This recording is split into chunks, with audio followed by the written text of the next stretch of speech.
welcome to RC Arsenal. Today I'm going to be changing the stock shock oil on the 1/16 mini slash. The stock shock oil is 30 weight. Today I'll be changing it with 60 weight and I'm going to show you how. Okay, so first thing first, remove all 4 shocks from your model. Traxxas in your model, it should come with this small Allen key tool like this. This is the one that you want to use. Remove your shocks from the vehicle.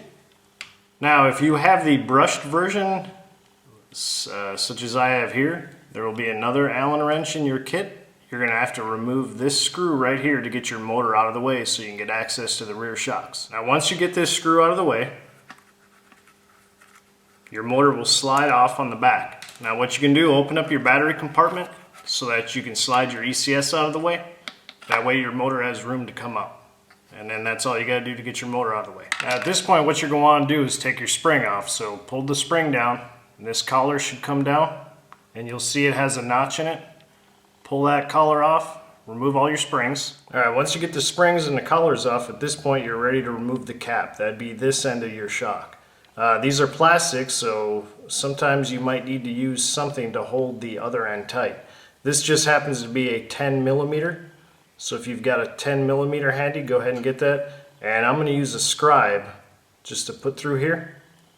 You can put it right through where the shock mounts, give it a little turn, that should be enough to free it up. And then you can remove it by hand.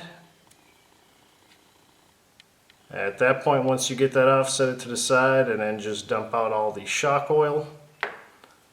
You can use the plunger, make sure you get it all out of there, and then just let it sit upside down so that it can drain for a little bit. Now you're going to want to attempt to get as much of the oil out of here as you can. As you can see in here, here's your plunger. Do your best to get as much of that out of there as you can. I typically use just a piece of paper toweling. You can use Q-tips, just try to make sure you don't get any excess debris inside there. You want this oil out as much as possible because since you're changing it to a heavier weight, you don't want the lighter weight because that's going to obviously float up at the top and you don't want that. So make an attempt to get as much out of there as you can. Okay, now once you feel like you got all the oil cleaned out as best as you can, go ahead and set them upside. I typically just put them inside a 3/8 drive socket. That kind of holds them up nicely. Now the oil I will be using, it's a Team Associated 60 weight. You can see the part number right there, 5436. If you do decide to go with this, this is a pretty good option in my opinion for the 1/16 scale. Like I said, the stock weight was a 30 weight, so I'm going to go ahead and use the 60 weight. Now that you're ready to fill, go ahead and slowly put it in there. You don't want to fill it up all the way to the top. You want to leave a little bit of room because you're going to want to try to slowly work that plunger and make sure that the oil gets in there behind it. Alright, once you get oil in all of your shocks, go ahead and slowly start working that plunger. The goal here is to make sure you get all the air out. At this point you should hear a little bit of air popping as you move it around. Go ahead, you can turn your pistons a little bit as well to help that action going. But definitely you don't want to rush this. You want to make sure you get all the air out of there. And even when you feel like you have them pretty good, go ahead and let them sit. And then come back to them and repeat the same step. Like I said, the goal here is to make sure you get all the air out of them. Alright, now I'm going to take this moment to try to show you this. At the top of your shock, it's like a little pillow ball.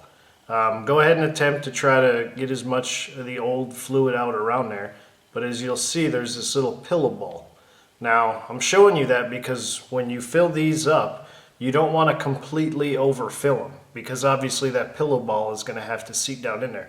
So get it up, maybe almost up to the top. And really, I don't mind that because having a little bit of the oil come out the sides, that's a good thing. That way I know I have more oil in there and I don't have air left behind. So at this point, go ahead and try to top these things off. Okay, now once you got your oil all the way filled up to the top, you look down in there, you don't see any air bubbles, you should be ready for the cap. So go ahead and slowly set your cap on the top, centered. Give it a couple small turns, don't completely thread it down yet. I'll show you why here in a second. So get it down, don't make it snug, get it on there about to where it's almost ready for a turn. And then go ahead and give the plunger a little bit of push to possibly work out any other air that might be in there. Once you got that, go ahead and give it a good turn, get it tight. Now I want to show you something. This is what it should do if you got it right. When you push this plunger in, you shouldn't hear any air, and then your piston should have a little bit of a rebound if you got it nice and tight. Just like that. I didn't hear any air in there, and there's enough pressure to where it automatically starts seating it back. Go ahead and do that with all the remaining 3. Okay, so I just want to take a moment to point something out. I know the video was about changing the shock oil, but since I got it apart, I was going to change the springs. More than likely, you might be doing the same thing when you get to it. So this one right here was on the back of the slash. This was a double tan. The fronts had the double blacks.